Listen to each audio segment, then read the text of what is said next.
can't take someone on their turf because you're just not present there. So that's why you need the picketing. So I tend to see things simply maybe more detached, and that comes maybe from that my day job was up to 2008 being a biochemist, and I did all the other stuff on the side. So, I mean, I just see patterns, and that's where my ability studies stuff, where I push for, is the same thing.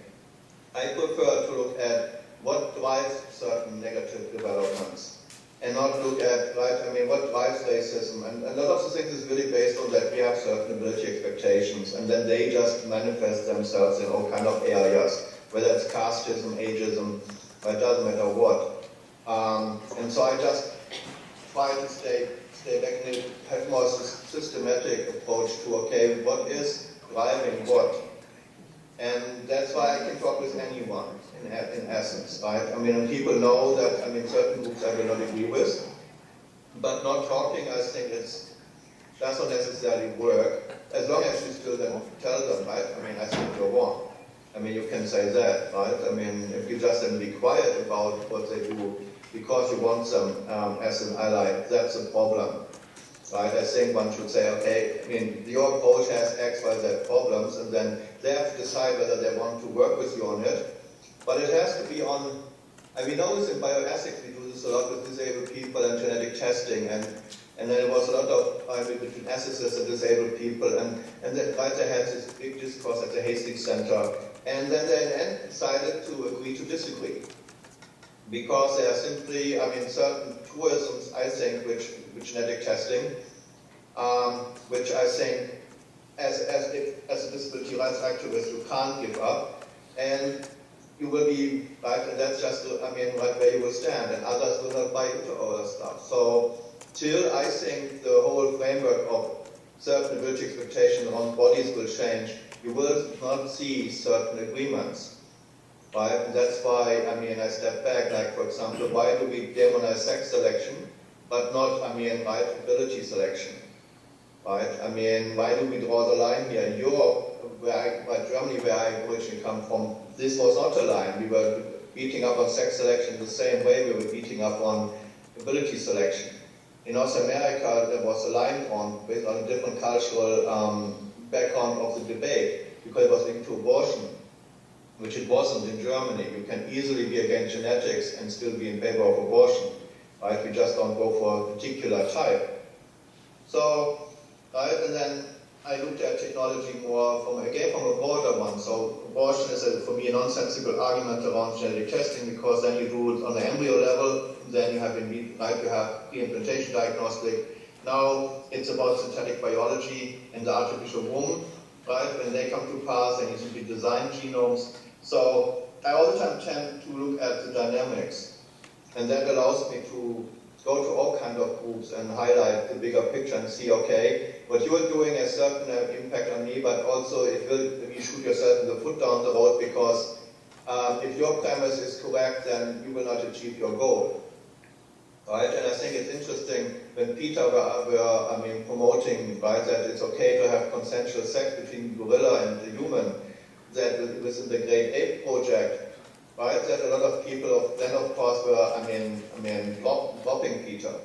But from his premise where he started, that was a totally sensible, conclusion. But people try to cherry pick certain statements because it suits them, instead of seeing where certain frameworks, where would it lead, what is the logical consequence.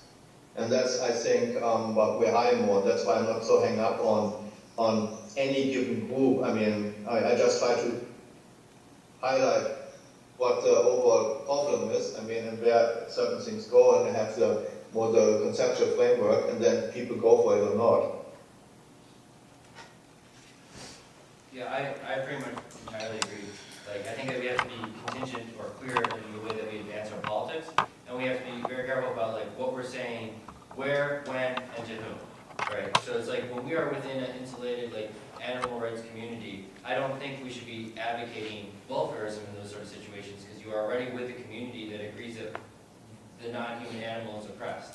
And within those communities, it's very important to uphold a more radical perspective that pushes for entire abolition, because the people who need a change are those people who are reformists, opposed to people who are abolitionists. But then when you enter the population at large, and you enter people who, and you're engaging with people who think that animals can't feel pain, they're not sentient, it doesn't matter. Like, to go from an entire abolitionist perspective is not going to be able to bring those people closer to eventually being able to understand the abolitionist perspective. And it makes sense to sometimes work with those individuals while while remaining true to those things that you believe in, and not giving up an abolitionist ideology, but deploying the abolitionist ideology strategically. Now, there's of course issues with this because everyone has to face a certain amount of time constraints. You can't attend every protest, you can't write every article, you can't do that. So when you choose to be able to figure out what it is that you're going to be protesting, you should pick those protests or those things that you agree with, and not just be like, oh, well, there's this welfarist group that's protesting, so I'm just going to jump on board there, right? You can instead organize your own protests that protest the welfarism at a different point, or utilize something different at that time point, opposed to sacrificing your time to you do something else productively. But that doesn't mean in the rest of your life, when you're engaging with people at different points in time who don't have the same sort of opinion, that maintaining a set line and forcing everyone to abide by that same line is something that is necessarily always productive. So, it's a matter of remaining true to yourself while simultaneously figuring out the communities that you're interacting with and when you're interacting with them, and figuring out which ways will be able to most, successfully make your ends, and deploying things as tactics rather than strategies. And the difference is that a strategy is something that you uphold universally, whereas a tactic is something that you deploy strategically and continuously are able to, move them around and be, opposed to sedimenting in the rock, saying that this is the only way that we'll be able to produce change, but being able to utilize a multiplicity of different forms of struggles. And so I think that we need people struggling from all avenues, because, the welfares create room for the abolitionist's voice to be heard and listened to in order to be able to move us towards abolition. The abolitionists came to a situation where the people are like, well, I have to either deal with the ALF, this radical group that's going to burn down factory farms, or I can maybe interact with PETA and be able to move in this sort of direction. And as people continuously move towards the middle, it gets easier and easier to then pull them over to the left, opposed to assuming that people could go from the far right to the far left in one fell swoop. Again, it doesn't mean that you should sell out those things that you believe in, but it's a way in which you could, deploy things strategically. Just to add on to that, it seems like for a total liberation approach that we are working with Black liberationists and Native people in solidarity with Iowa and more, the movement that's going on globally right now. They might not be vegan whatsoever, but we see that there's a solidarity one moment with them, and then when I need to work on veganism and liberation, then it might be another community that I work with. So it's all depending on who I'm working with at what time, right? So if I'm working in prisons, I typically never, in my, whatever amount of years that I've been in doing prisons, never bring up veganism, right? Like, that's not the discourse that I'm trying to liberate. But if it comes up about health and eco-racism, yeah. So kind of going to that kind of notion and moving it towards kind of like what Judy was noting is like environmental justice and how do we relate disability to environmental justice, and like a million things were going through my mind, like on about the lake, doing a whole interview with people that have been affected by that, and young kids with now they have physical and mental disabilities because of these toxic sewage waste treatment plants, which we hear from the researchers, but we don't hear from the 13-year-old kid that from like listening projects, which it would be nice to see if they understand. I love the lake, but it's not the lake that I hate, it's the pollution from Hewlett-Packard, that I hate, if that makes sense.